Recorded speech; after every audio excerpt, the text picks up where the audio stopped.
नमस्कार, मैं शबिस्ता मलिक स्वागत करती हूं आपका टुडे नाउ न्यूज़ के इस खास प्रोग्राम में।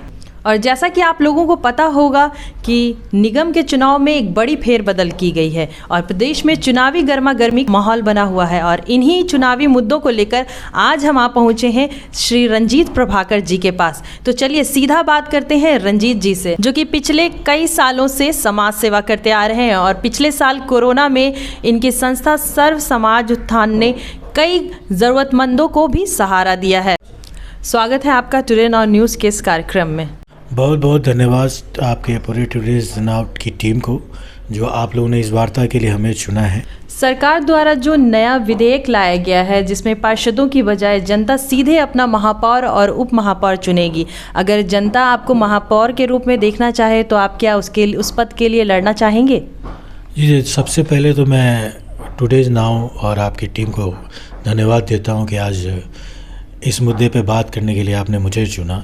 और जैसा आपने कहा कि जो सरकार ने जो आदेश पारित किया है कि आम जनता इस बार महापौर उप महापौर का चुनाव करेगी, तो जी हाँ, बिल्कुल मुझे खुशी होगी कि अगर मैं इस चुनाव के लिए आगे बढ़ूं और मेरी इच्छा भी है कि महापौर के चुनाव के लिए मैं नॉमिनेशन करूं और लोगों का प्यार मान सम्मान मुझे भी मिले, जो कि एक सुंदर पटना शहर हो, शहर अपना खूबसूरत हो, ऐसी कल्पना मेरे अंदर भी है।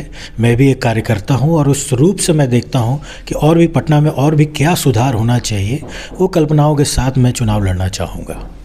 पटना सिटी में कई बड़ी बड़ी मंडियां हैं, उन मंडियों के दुकानदारों को अगर आप महापौर बन जाते हैं तो क्या कुछ सौगात देना चाहेंगे?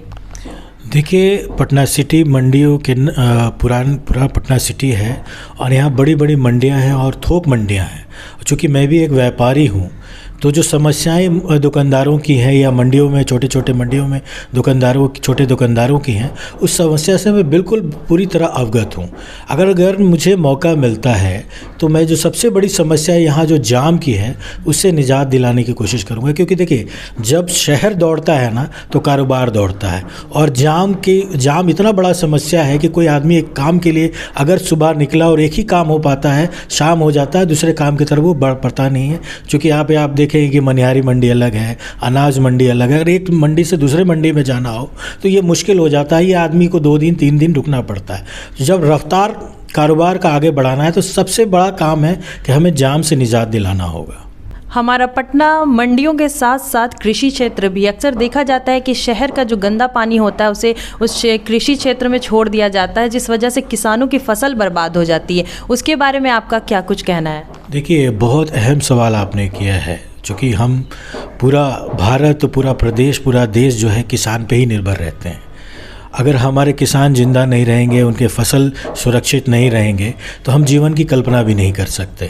जहाँ तक अगर मुझे मौका मिलता है, जो पानी किसानी क्षेत्र की तरफ छोड़ा जाता है, जो फैक्ट्रियों से छोड़ी जाती है गंदा पानी छोड़ा जाता है, हम वाटर प्लांट ट्रीटमेंट शुरू करेंगे। वाटर हार्वेस्टिंग का प्रॉपर उस पानी का हम कैसे इस्तेमाल कर सकते हैं कि जैसा आप देखते हैं कि जल जीवन हरियाली की बात हम कर रहे हैं, तो उस पानी को हम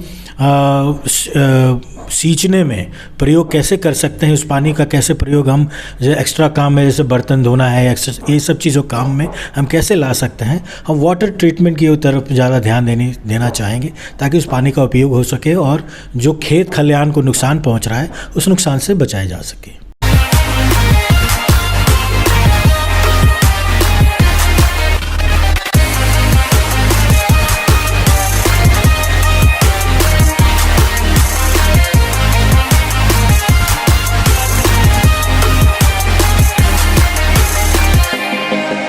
पहली बार ऐसा हुआ है कि सरकार द्वारा ये नियम लाया गया है कि पार्षदों की बजाय सीधे जनता अपना मेयर और डिप्टी मेयर चुनेगी। तो उसके बारे में आपकी क्या राय है? क्या सही, क्या सरकार ने ऐसा करके, या गलत?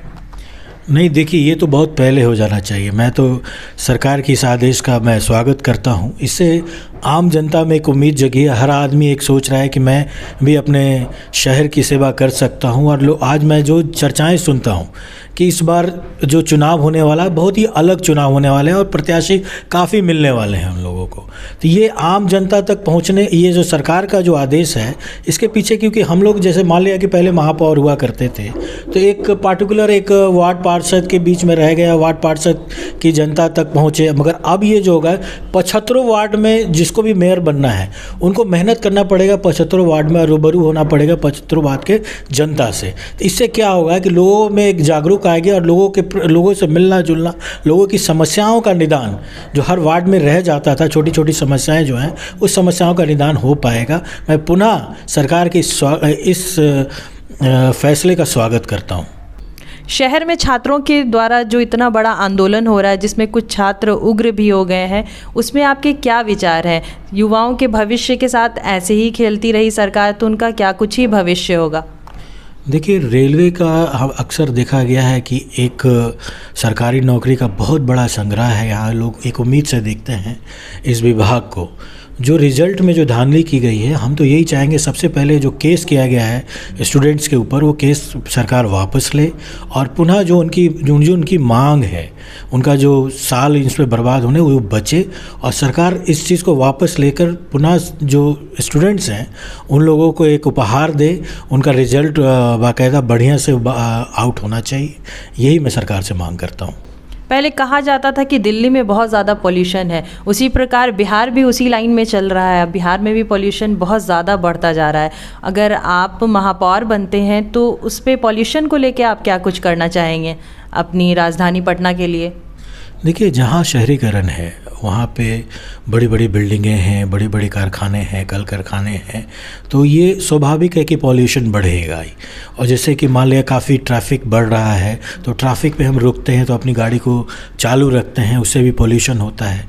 तो इन चीज़ों पे हम लोग सबसे पहले जो पॉल्यूशन का है, क्योंकि आप देख रहे होंगे कि इन्वायरमेंट में पहले दिल्ली में आप सुनती थी कि स्मॉग हो रहा है, तो आजकल जो पॉल्यूशन का जो स्तर बिहार में या पटना में खासकर बढ़ा है, इस पर बहुत ज़्यादा काम करने की ज़रूरत है कि लोग इससे अस्वस्थ हो रहे हैं। इससे कई तरह की बीमारियां हो रही हैं, अस्थमा है, जो सांस से रिलेटेड बीमारियां हैं, ये बीमारियां फैल रही हैं।